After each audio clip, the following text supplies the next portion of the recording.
Hi, it's Debonair Kovacs. Thanks for joining me. We have officially reached the halfway point. We are on day 20 of Lent for this year. I'm reading the 40 Ways. My Labyrinth reminds me of my life, and you can let me know whether it reminds you of yours too. Number 20. I did this all in capital letters. It still has poison ivy. I thought I killed all that. Actually, the fact is now the poison ivy is gone. But when I wrote this, here's what I had to say. On our farm in Ohio, poison ivy was a serious scourge, and I'm so allergic to it that the minute I see a small spot of rash, I have to run to the emergency room for a cortisone shot. By the time I get the shot, perhaps a couple of hours from noticing the spot, it has usually quadrupled in size and swelled up a quarter inch from my skin. Here in Kentucky, poison ivy can still be a major problem, but I am blessed to have only a small amount of it scattered on my acres.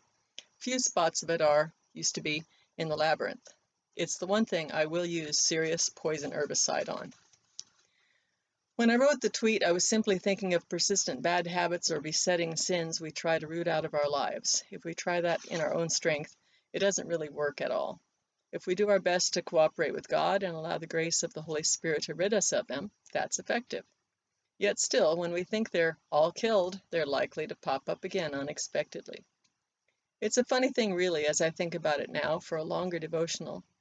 Perhaps the most besetting, persistent, unkillable sin that has bedeviled me for years and decades and half centuries was anger. I was so often irritable, so angry. Everything made me mad, it sometimes seemed. I learned, thank God, about ceasing from one's own efforts and turning character development over to God when I was 18 years old. But you still have to cooperate with that. Turn instantly to God the second the temptation arrives. Submit fully to the leading of the Spirit. You know what I mean. I hope you do. And still, poison ivy all over my soul. I can't begin to describe how many oceans of tears I cried over this, especially when it hurt the people I loved the most. I thought I was the most unregenerate sinner that ever lived. When I moved to Kentucky, as I've described before, my husband was well into his last illness, and I sometimes felt that the anger and impatience were in as full a sway as they ever had been. Enter a certain loving and beloved pastor. You know who you are. When I poured out my heart to him, he did not counsel me to submit more fully to God. He did not pray earnestly with me that God would have full control in my life. He could see clearly, God bless him, that I was already wholeheartedly devoted, determined to live as a child of God. He knew God had, in fact, sent me to him to help God do some deeper surgery. He said, "There's more underneath this. You need to come back." I did. He listened. I talked and talked, pitching incoherent bits of my soul out on the floor of his study as Bert and Ernie pitch out toys until they get to the bottom of the toy chest. He listened. He loved. He asked questions and listened some more. We prayed, but not as often formally as simply in the actions of talking and listening, the holiest of holy communions. Within 3 weeks, my anger faded away, and I was able to be patient and kind at home, even though it took us 3 years to even start to get to the bottom of the toy chest. I'll never forget the Epiphanies, especially the one overwhelming, life-changing one when I finally, for the very first time, saw clearly the particular, specific background atmosphere of my childhood, unintended by the adults who caused it, I hasten to add, which had controlled my life, my entire life for, well, as I said, years and decades and half centuries. Well, 1/2 century anyway.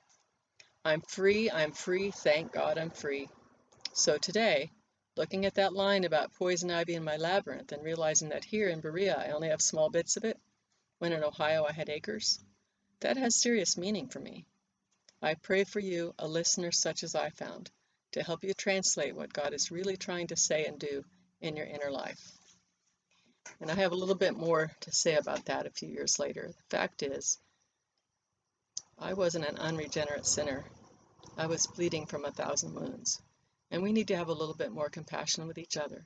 When we see someone doing something like yelling at her kids, we need to not assume that that person is somehow not as committed to God as she ought to be.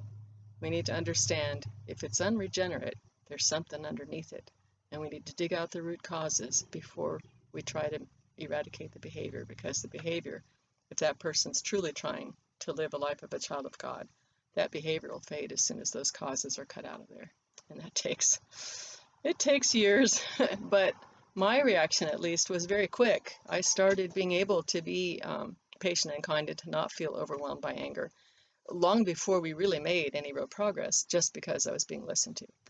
So thank you for listening to me. God bless you as you seek to find the roots of whatever things might be causing extra pain and trouble in your life. And I hope you're having a blessed Lent, even though we are in the middle of the great pandemic. See you tomorrow.